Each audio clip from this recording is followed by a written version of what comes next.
Let's make a deal. Picture it. It's the very last day of Moses' life, and he's gathered all the children of Israel around him for one last farewell pep talk. Except this isn't really so peppy a pep talk. It's a pep talk designed to scare their pants off. A pep talk with the full force of the Torah behind it. Parshat Nitzavim opens by observing that everyone is there, from the fancy elders and officials down to the wood choppers and the water drawers. The reason even the wood choppers are mentioned? This is a contract between God and everyone. The children of Israel aren't gathered just to listen this time. They are each there to perform a binding legal act, to enter a covenant. It's a little bit like Let's Make a Deal, in that God is saying, come on down. God's going to sign and seal a lifelong bargain with them today. On this day, says the Torah, as if to emphasize that anyone reading it is also binding themselves, right now, today. It's the sealing of a bargain God promised decades before to the people who first got Judaism started, Abraham and Sarah, Isaac and Rebekah, Jacob, Rachel, and Leah. So consequential is this promise God is about to enter. God tells the children of Israel that although every last one of them is there, wood choppers, water drawers, etc., God is also entering into a covenant with those who aren't there, the generations who haven't even been born yet. And so high are the stakes for this bargain with God, we are being treated to a warning that anyone present who might be mouthing the promise while secretly thinking about straying from God's path, note to secret sinners.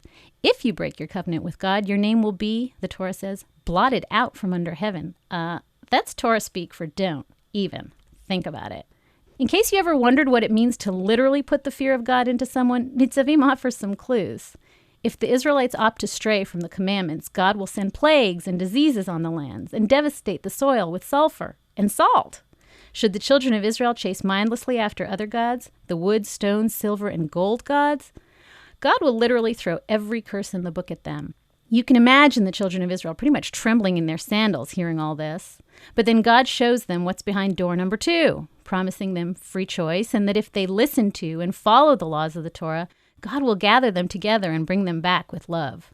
Somehow Nitzavim gives you the sense that however many times you choose door number 1, the sins and stuff, door number 2 is always still available if you're serious about returning to God.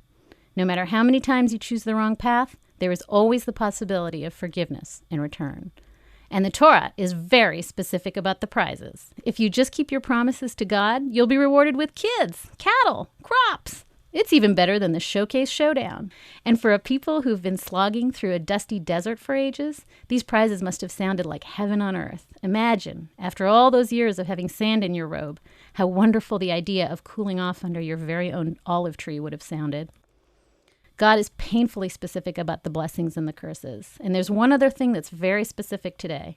The commandments, or literally mitzvot, that God's giving, they're not to be found up in the heavens or far out across the sea. They're not supposed to be complicated like that. These commandments are already in our own mouths and our own hearts. You already own the prize. Heaven on earth is as close as your own mouth and your own heart.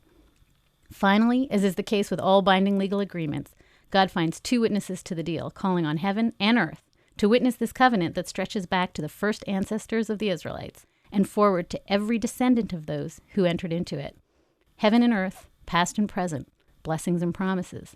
It really is the deal of a lifetime, and maybe a lifetime or 2 after that.